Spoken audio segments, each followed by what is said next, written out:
Abogado, ex procurador general de la República. Como siempre, Ignacio, un gusto saludarlo. Bienvenido. Gracias, Joely. Muy buenas tardes. Buenas tardes. Antes de irnos al plano político, primero, la captura de Jesús Murillo Caram. ¿Qué significa en estos momentos después del informe que conocimos el día de ayer y a casi 8 años, que no es cosa menor, de la desaparición de los 43 estudiantes de Ayotzinapa? Bueno, tiene varios significados o varios efectos. En primer lugar, recordemos que el gobierno actual se comprometió hace 4 años a esclarecer la verdad del caso Ayotzinapa y que la verdad histórica no satisfacía a muchos, pero después de 4 años, hoy pareciera que están investigando a los investigadores y no llegando al fondo de la realidad, porque al final de cuentas la orden de aprehensión contra Tomás Herón y la orden ahora contra Jesús Murillo Caram, ellos son parte del equipo de investigación, quien encabezaba la investigación, que era Murillo Caram, pero no es una explicación profunda, detallada, que nos permita llegar a la verdad de lo que ocurrió, que fue exactamente la promesa del presidente, ratificada todavía el día de ayer. El otro significado que puede tener, obviamente, es de carácter político, que de inmediato empieza a sonar las campanas de la persecución y de una justicia selectiva. Y otra de los efectos que ya están apareciendo seguramente, yo no he leído todavía muchas noticias, estriba en que esta aprehensión es también una cortina de humo para tapar otra vez los verdaderos problemas por los que está atravesando el país, y que todas estas efectos que acabamos de comentar pues tendrán varios significados. Desde el punto de vista estrictamente legal, la detención de Murillo Caram ahora haría que la Procuraduría, la Fiscalía, como lo afirmó, ponga a disposición del juez de control al ex procurador general de la República, quien deberá decidir si es o no vinculado a proceso, y también decidir si se le puede conceder la libertad para que enfrente en libertad su proceso, o tendrá una prisión preventiva forzosa. Yo creo que el juez de control posiblemente acuerde que enfrente en libertad su proceso, porque hasta donde sé, el ex procurador Murillo Caram tiene un problema de salud bastante serio, que está en este momento sujeto a tratamiento, y además con la edad de 74 años podría ser merecedor de alguna manera de una prisión preventiva, no de prisión preventiva, sino de una especie de arraigo domiciliario para que se presente y enfrente los primeros pasos y los siguientes en libertad. Pero pues esto está por verse. Aunque se trate, los delitos que enfrenta son de desaparición forzada, tortura y contra la administración de justicia en el caso Ayotzinapa. Todo esto lo puede llevar bajo las condiciones que nos acabas de mencionar en la figura del arraigo domiciliario. Aquí hay que volver a un punto. La desaparición forzada como delito federal es después de los hechos de Ayotzinapa. Entonces no puede el ex procurador haber cometido, antes de la entrada en vigor de la ley, el delito de desaparición forzada. La desaparición forzada, en la fecha de los hechos de Ayotzinapa, existía, pero existía en el Código Penal de Guerrero, una ley especial, digamos, que se legisló en 2006, cuando el gobernador era Ceferino Torreblanca, y que establecía la comprobación de un tipo penal muy sencillo. Decía, a la autoridad o a la autoridad y particulares que detengan a un ciudadano, a una persona, y después se ignore su destino, comete el delito de desaparición forzada. Y la pena a aplicarse sería de 50 a 20 años de prisión. Pero esta pena de 50 años puede reducirse en la medida que el inculpado o imputado ahora colabore con las autoridades y dé los datos para la localización de la ubicación de la persona desaparecida, o en su caso del cuerpo de la persona desaparecida.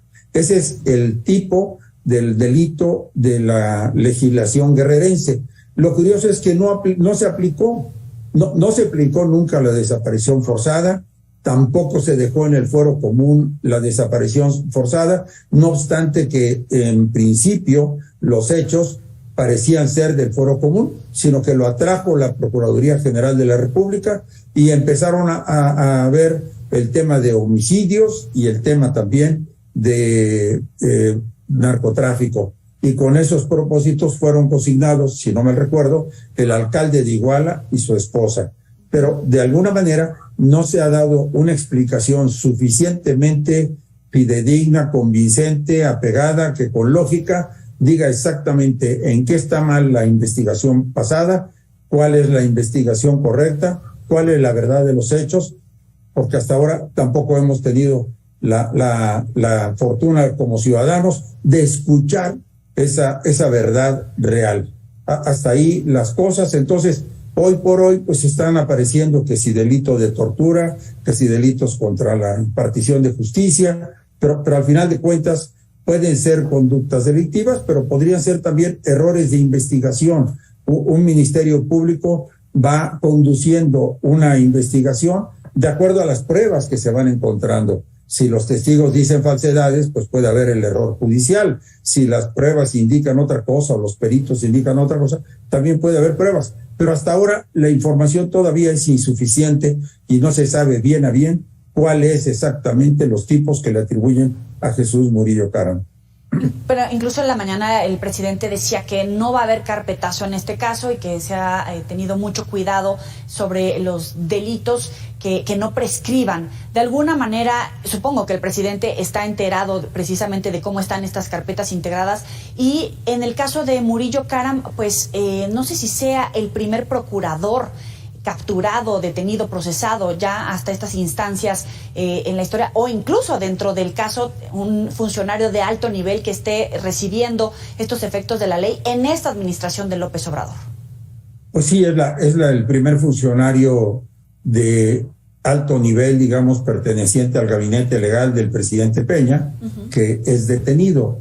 Y algunos empiezan a decir que esta detención pues corresponde a un equipo que juega para las tribunas, pero que no está concentrado en el juego, en el campo de fútbol.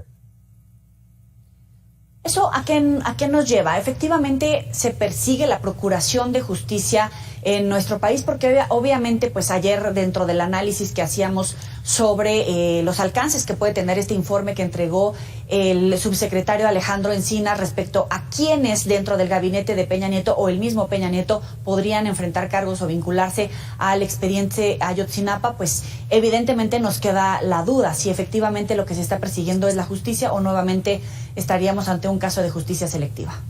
Dueli, yo creo que deberían empezar por decir cuáles fueron los hechos y luego dónde estuvieron las desviaciones en las investigaciones, pero sin decir cómo fueron los hechos se salta a distintas conductas delictivas sin que exista una cadena de custodia clara, precisa, congruente, consistente, que nos pudiera dar una información. Esto tomando en cuenta el informe del área correspondiente de la Secretaría de Gobernación, que no es exactamente competente, no es el órgano competente para investigar y perseguir los delitos. Es un informe de carácter administrativo, como lo es en todo caso el de la Comisión Nacional de los Derechos Humanos, está enfocada en la violación de ciertos derechos humanos o de libertades. O sea, que estamos hablando de cosas que ocurren alrededor del caso de Ayotzinapa, pero creo que lo más importante sería que nos dijeran qué fue lo que ocurrió, quiénes fueron los que participaron en la desaparición, cuál fue la motivación de esta desaparición, etcétera, etcétera, y que de ahí pudiera venir una investigación congruente, y al final, si hubo tortura sobre los detenidos, bueno, también quiénes y cómo practicaron las torturas. Pero el hecho de que se vayan a la cabeza de inmediato, sin que existan todavía los pormenores de esta cadena de custodia y de las pruebas existentes, en este momento yo creo que hace dudar a una gran parte del sector, especialmente de los abogados penalistas que se dedican a estos temas, sobre la solidez, digamos, de las pruebas y de la investigación. Hay, hasta donde entiendo, 33 funcionarios que están dentro de la lista, digamos, de posibles o probables imputados, y en este momento pues se han develado dos. Uno es Tomás Herón, que se encuentra hasta donde sé en Israel y contra quien pesa una orden de extradición o una solicitud de extradición por parte de México, y que ya Israel por algún momento declaró que no sería su territorio un abrigo para las personas que hubiesen cometido ilícitos. Y el otro es Jesús Murillo Caram, pero no sé quiénes más existan dentro de esta lista y hasta dónde pueda llegar. Recordemos que hay muchos hoy generales en funciones que de alguna manera también han sido señalados. No sé si la justicia también vaya sobre los militares, sobre las autoridades locales, policiales o del gobierno del estado. Me acuerdo que originalmente se había hablado de alguna participación del procurador local de Guerrero, pero creo que quedó esto un poco en el aire. Para concluir, las claves que tenemos que poner atención en las próximas horas, en las etapas procesales, tras la detención de Jesús Murillo Caram. Sí, Joely, la puesta a disposición del juez de control del licenciado Jesús Murillo Caram resolverá vincularlo o no a proceso, y la vinculación si va a tener o no la pérdida de libertad, y sobre todo cuáles son los delitos por los cuales va a ser vinculado a proceso, cuáles considera procedente el juez de control y cuáles no, y la fecha para el inicio del proceso judicial. Ignacio Morales Lechuga, como siempre, te agradecemos enormemente esta participación para el auditorio de Mega Noticias. Gracias, Joely. Muy buenas tardes a todo el auditorio. Hasta luego. Bueno, las claves de la información con el ex procurador general de la República, Ignacio Morales Lechuga, nos ha dejado ya sobre la mesa cuáles son estas claves en las próximas horas. Esta noticia está en desarrollo de primera importancia. Usted sabe que puede recuperar las entrevistas en estos espacios informativos y en las redes sociales, por supuesto. Así que los invitamos a que queden bien enterados con esta información.